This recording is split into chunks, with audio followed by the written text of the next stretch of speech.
Hello, everybody. Scott Golden here with the Superstars of Wrestling review series for March 5th, 1994. As we move forward towards Wrestlemania 10, unfortunately, we've only got three more of these available.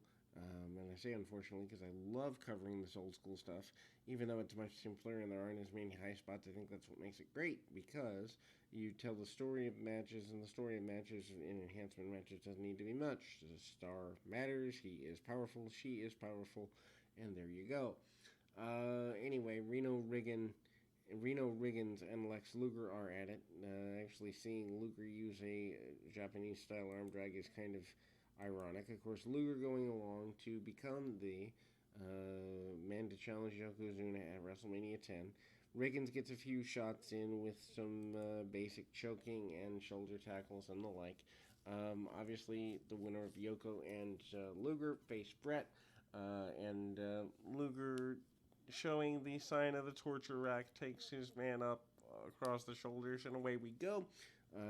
Really basic stuff here, and Luger, of course, without any question, gets a victory. We go to Gorilla Monsoon in the Update Center. They promote the 3-day Fan Fest Friday, Saturday, Sunday of WrestleMania weekend. And ultimately, that's a pretty big deal here in 1994. I think it's the first ever Fan Fest. They also do several bits of hype, including footage from WrestleMania 9.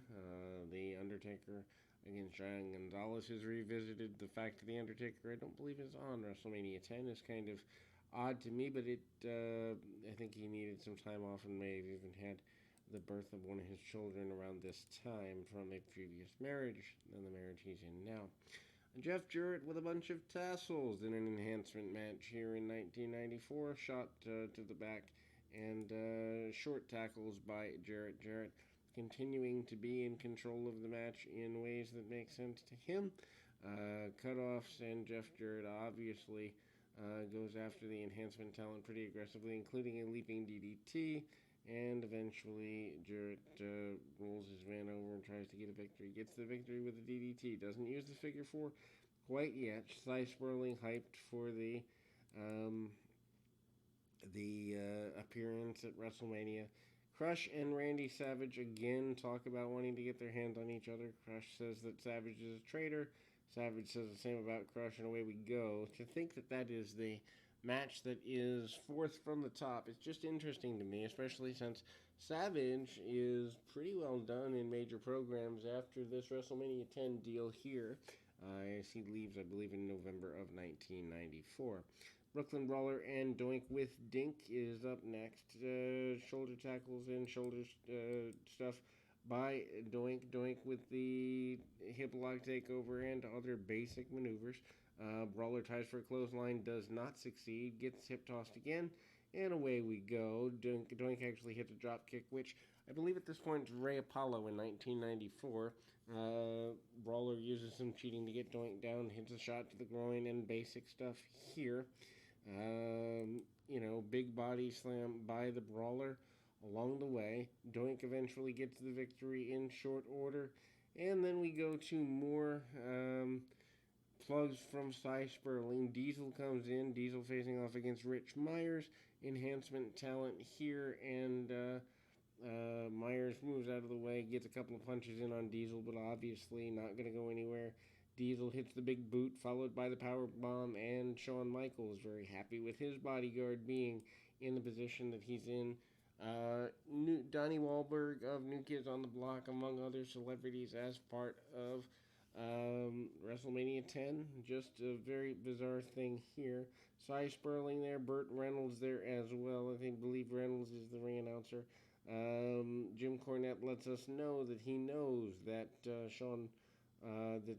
both Bret Hart and Lex Luger are going to fall to Yokozuna. It doesn't end up happening, but Cornette's promo work at the time for WWF standards is amazing. Scott Hall says that he's going to climb the ladder and climb over the Heartbreak Kid, Shawn Michaels, and ultimately still retain the Intercontinental Championship. I believe this is the first in acknowledgement of Earthquake and Adam Bomb. Short match, mixed tag match, Doink and Dink versus Bam Bam Bigelow and Luna here, coming up at WrestleMania as well. It's amazing to me how much of the WWF programs at the time were hype. Going back as an adult, I don't really think that I would have been a fan of their product, had I been 10 years older in the 90s. But as a kid, who grew up on 80s wrestling, I stuck with it. Didn't really fall out of love with the national product till the early 2002s. TNA brought me back a little bit when I was in my high spot phase, but burned out on the high spot wrestling phase by probably 2000, maybe 2000, well, 4, 5, something like that, and went away from really believing that the national product was worth much after that. Bushwhackers are here in a tag team match. They don't really have anything going on storyline wise. I think they might have even only been brought in for a few house shows and TVs. I don't think they have an angle that I can remember in 1994. Jumping back elbow by one of the Bushwhackers, and again, they have a cutoff on Butch in the corner with the enhancement talent heels. Nothing major there. And I gotta grab my phone.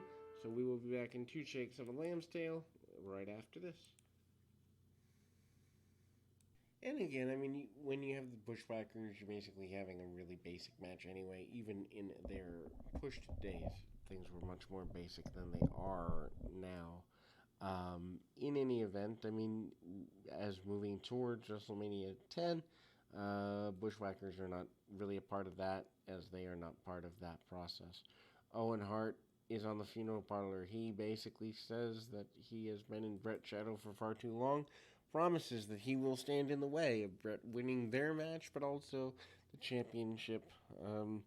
Bret and Owen Hart's one of my favorite all-time WrestleMania matches, period.